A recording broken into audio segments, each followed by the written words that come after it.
Franck Ferrand raconte sur Radio Classique. « 204 avant Jésus-Christ, nous sommes à Lilibé, c'est sur la pointe ouest de la Sicile, et en cette belle fin de matinée printanière, le soleil est haut dans le ciel, ses rayons caressent les voiles des 500 navires romains qui sont là, dans la baie, une flotte absolument impressionnante. Lilibé est un port militaire, et ces navires forment le symbole de la puissance de Rome. Toute cette flotte a été, édifiée, a été construite en seulement un an, avec pour objectif l'expédition qui doit partir là, maintenant, d'un instant à l'autre. Le chef de cette expédition militaire, c'est Scipion. Scipion, général de l'armée romaine, qui n'a que 33 ans. C'est vrai qu'il est jeune, mais il vient de briller en Hispanie. Il a gagné la confiance de ses hommes et celle du Sénat, ce qui n'est pas négligeable. Scipion est là qui observe cette flotte immense. Il y a près de 60 navires de combat, plus de 400 navires de transport. Il s'agit d'un débarquement militaire en perspective. Voilà ce qui est en train de se préparer. 35 000 hommes s'apprête à traverser la Méditerranée pour gagner les côtes africaines. En cette fin de matinée, une grande foule est là qui observe cette flotte prête au départ. C'est un spectacle tel qu'ils n'en ont jamais vu et qu'ils n'en reverront jamais. Tous les gens qui sont là sur les bords, on crie, on applaudit. Incroyable spectacle. On acclame Scipion, bien entendu. On le voit monter à bord de son navire amiral, on ovationne tous ces marins lorsque cette incroyable armada quitte la rade de Lilibé. Le premier jour va se dérouler sans encombre, avec un bon vent qui est dans le bon sens, qui gonfle les voiles, pas de navires ennemis en mer, tout ça va bien. Au deuxième jour, une brume épaisse vient envelopper l'ensemble de la flotte, ce qui empêche la communication entre les navires. Et oui, on ne se voit plus, bientôt d'ailleurs on ne s'entendra plus. Scipion décide de poursuivre la traversée, coûte que coûte, et dans la matinée du troisième jour, la brume se dissipe. Et ce qu'on aperçoit à travers ces effilochés de nuages qui sont en train de se dissiper, ce qu'on aperçoit, ce sont les côtes de l'Afrique. Autant dire que l'heure du débarquement approche. Franck Ferrand sur Radio Classique. Alors, peut-être quand même qu'il faut remettre tout ça dans son contexte. On est en plein milieu d'un long conflit qui est en train d'opposer Rome à Carthage, bien entendu. Ça fait 16 ans maintenant que les deux empires s'affrontent sur tous les champs de bataille possibles. Depuis 16 ans, Rome enchaîne les défaites. Il faut vous dire qu'en face, il y a le fameux chef carthaginois Hannibal. Hannibal a triomphé en Hispanie d'abord, et puis après avoir traversé les Alpes avec ses éléphants, vous vous rappelez ça, il a enchaîné les victoires dans la péninsule italique elle-même. Les Carthaginois ont infligé de très lourdes pertes aux Romains, et ce, sur leur propre territoire.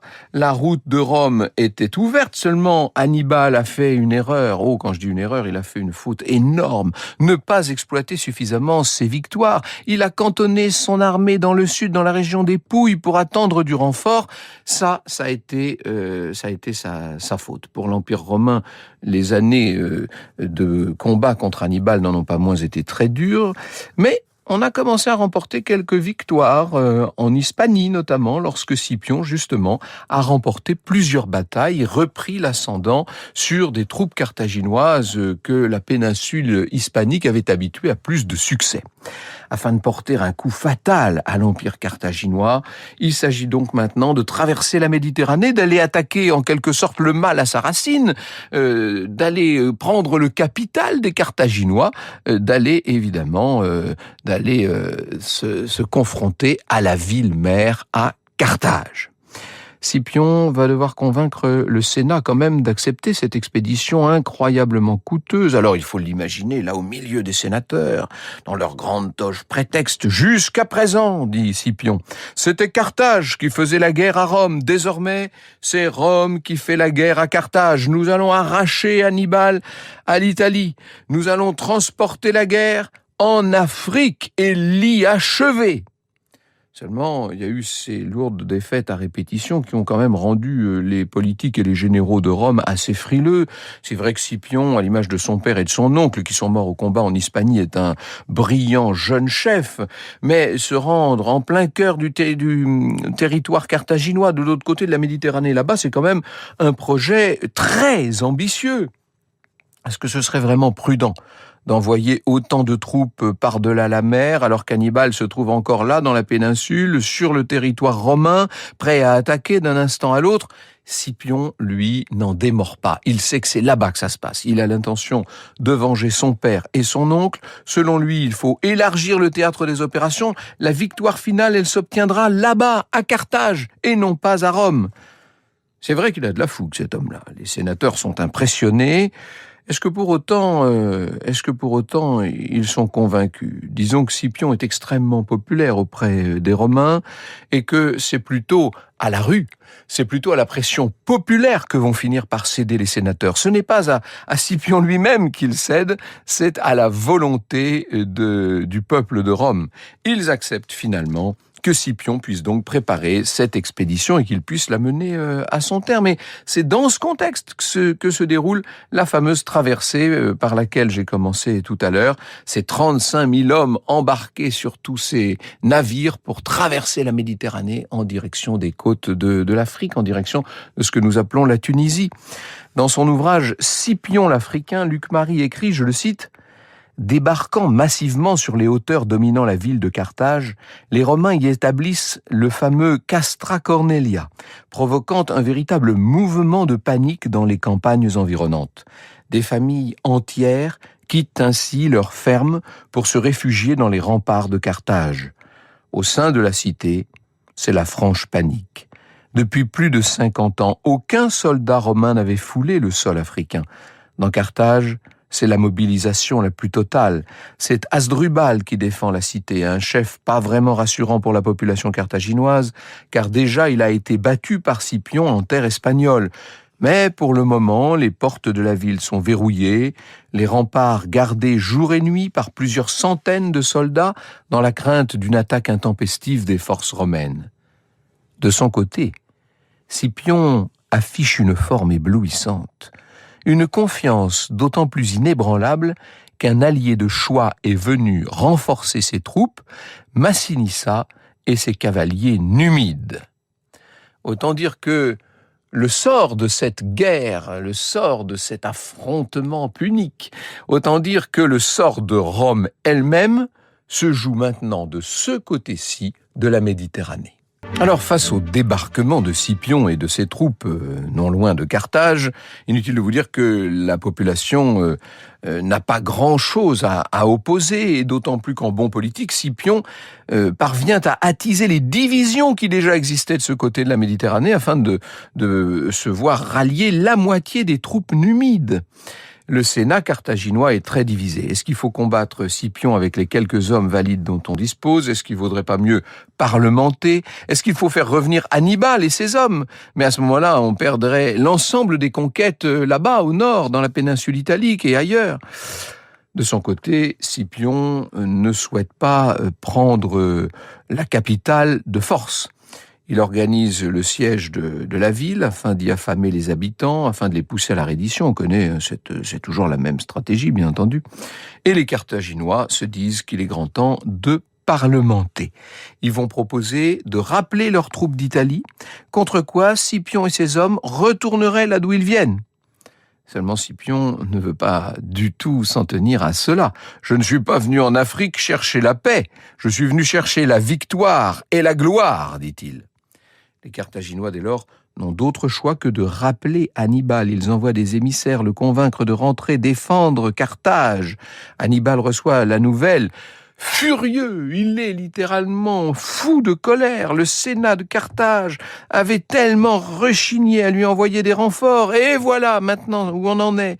Il n'en a aucun doute, sans leur lenteur, sans les oppositions qui se sont manifestées au sein même de la classe politique carthaginoise, sa campagne en Italie aurait été couronnée de succès. Et c'est maintenant ce même Sénat qui vient l'implorer de revenir pour sauver les Carthaginois de Scipion. Ah non, vraiment là, Hannibal enrage. Dans sa biographie d'Hannibal chez Perrin, Zakia Daoud écrit « Depuis 16 ans, Hannibal, qui a 44 ans, vit et combat en Italie avec une armée fidèle à laquelle il n'a jamais accordé de congé. Il a imposé les plus grandes craintes à Rome. Il a dévasté et marqué profondément le pays. Avant sa grande victoire lors de la bataille de Cannes, le temps travaillait pour lui. Depuis Cannes, il travaille contre lui. Les dieux l'ont abandonné. La chance a tourné. Après une telle gloire, ce départ honteux lui brise le cœur. » Fin de citation. C'est Tite-Live, le grand historien romain, qui écrit « Rarement exilé s'éloigna de sa patrie avec autant de chagrin qu'Hannibal d'une terre ennemie. À plusieurs reprises, il retourna les yeux vers les rivages de l'Italie, accusant les dieux et les hommes et se maudissant lui-même dans son regret de n'avoir pas conduit des plaines de Cannes à Rome, ses soldats encore tout sanglants de la victoire de Cannes. » Eh oui, évidemment que Tite-Live a raison et que c'est ce qu'il aurait fallu que Hannibal fasse, mais il est trop tard maintenant. Il est là avec ses 30 000 hommes, Hannibal, qui va donc faire la même traversée que Scipion quelques mois plus tôt. On est là à l'automne 203 avant Jésus-Christ. Il arrive donc en Afrique et prend soin bien sûr de ne pas aller débarquer à Carthage. Ce serait se jeter dans la gueule du loup. Et puis surtout, il n'a aucune intention d'entrer en contact direct avec les sénateurs carthaginois. Lorsqu'il arrive en Afrique, il apprend que ce fameux Sénat vient de négocier une trêve avec Scipion. On ne lui a pas demandé de combattre tout de suite, mais d'être prêt à tout moment de reprendre les combats. Hannibal, d'ailleurs, n'est pas opposé à ces négociations de paix, puisqu'il souhaite ménager ses troupes. Faut pas oublier que les gens qui sont là à ses côtés se battent depuis 16 années maintenant. La trêve, toutefois, va être rompue après un accident. Ah oui, ça, c'est une histoire. On est à la fin de l'an 203. 320 navires romains quittent l'Italie pour ravitailler les troupes de Scipion. Seulement, la majeure partie des navires dérivent à la suite d'une grande tempête et viennent s'échouer devant Carthage. Et là, les habitants affamés pillent les navires, tuent les marins qui veulent résister. Le Sénat a bien tenté de les empêcher, mais il reste impuissant face à la grogne de ce peuple de Carthage tellement affamé, épuisé, paniqué. Ça montre, entre parenthèses, le grand contraste qui peut exister là entre les dirigeants carthaginois et le peuple. Les premiers sont pour négocier la paix, les seconds, qui subissent toujours de plein fouet le blocus de Scipion, veulent d'abord et avant tout la confrontation. Ils veulent la guerre. On crie à la trahison du Sénat, on veut qu'Hannibal aille déloger Scipion des hauteurs où il s'est si bien installé maintenant. Qu'est-ce que voulait faire? Le mal est fait. Le général romain demande des réparations. Ces navires ont été pillés alors qu'une trêve existait avec Carthage. Il envoie donc des ambassadeurs dans la capitale. Seulement, ceux-ci manquent de se faire lyncher. Ils doivent quitter la ville sous haute protection. Et là, Scipion se dit que ça commence à bien faire et il rompt la trêve donc. Dans les troupes romaines, on craint Hannibal. Il a tellement semé la terreur un peu partout en Europe et notamment en Italie bien sûr. Il a d'ailleurs soigné ses troupes durant cette fameuse trêve. Il a réussi à rallier quelques nouvelles troupes numides. Il a bien entraîné ses éléphants. Il a étudié les différentes victoires de Scipion pour savoir comment le mieux s'opposer à lui. Voici ce qu'écrit Frédéric Bay dans son ouvrage sur la guerre antique. Scipion et Hannibal, que leurs contemporains considèrent à juste titre comme les deux plus grands généraux de leur temps, se rencontrent avant la bataille, accompagnés chacun d'un interprète. Hannibal tente une dernière négociation. Scipion a beau jeu de refuser les offres de paix du Carthaginois qui ne demande rien de moins que la reconnaissance des fautes mutuelles de Rome et de Carthage dans le déclenchement du conflit. Les deux adversaires prennent un risque immense. Une défaite de Scipion sur le sol africain condamnerait à l'anéantissement. Celle d'Hannibal, avec la dernière armée punique, aboutirait à la chute de Carthage. Vous voyez bien ce qui est en train de se passer, en fait. C'est que là, maintenant, chacune des deux civilisations joue sa survie dans cette affaire.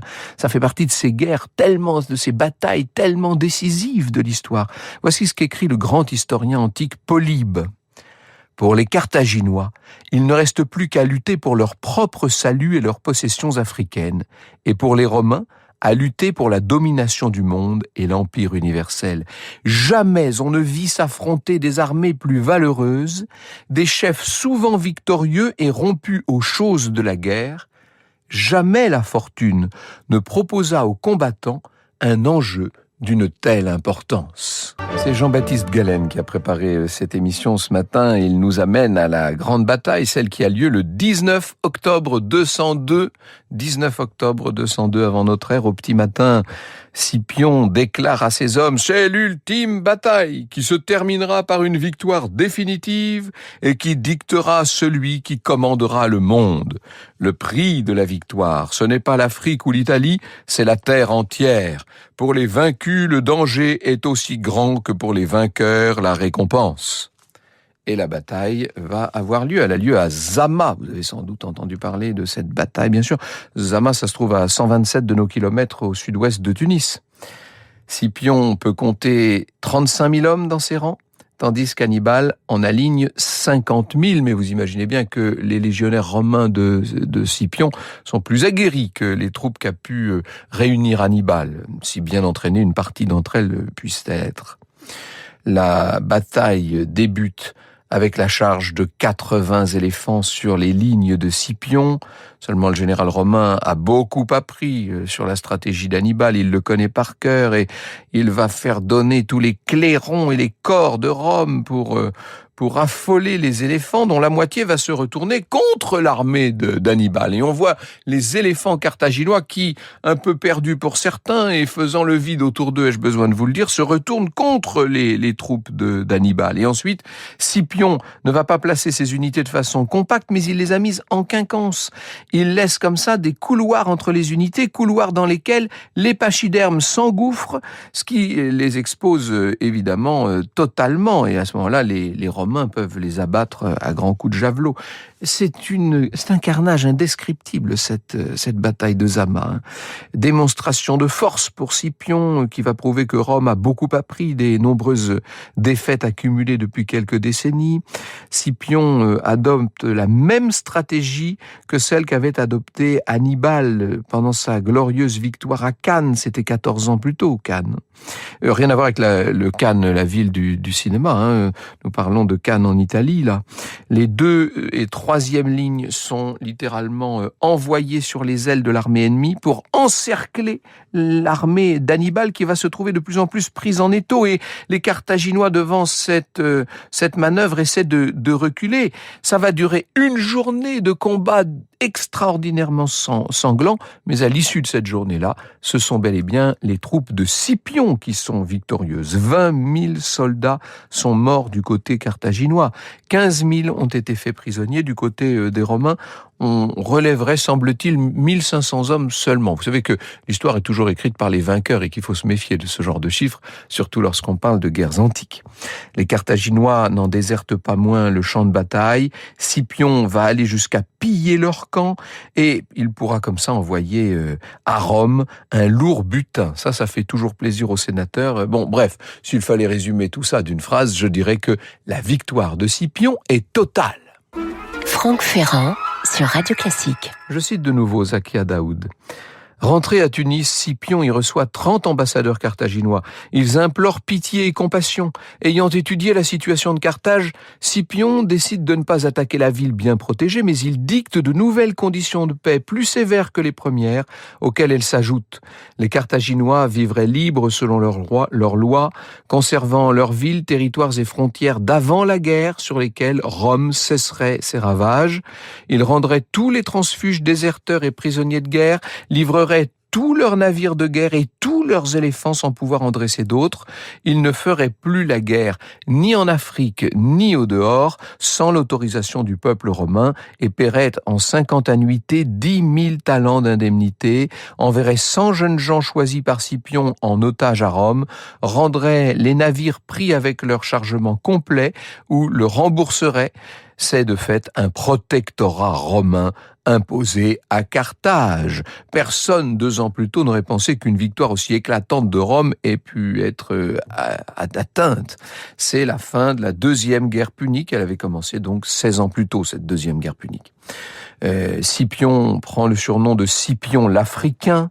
Son retour à Rome est un triomphe. Évidemment, on se presse partout pour admirer celui qui a renvoyé chez lui le monstre punique. Et sur son char tiré par 4 chevaux, entouré d'une foule qui est là pour l'acclamer, Scipion a l'air d'un demi-dieu. Attention, comme le veut la tradition, il y a un esclave qui est là à ses côtés, qui certes tient la couronne de laurier, mais qui en même temps lui souffle à l'oreille la célèbre phrase « Souviens-toi que tu es mortel ». Vous écoutez Radio Classique.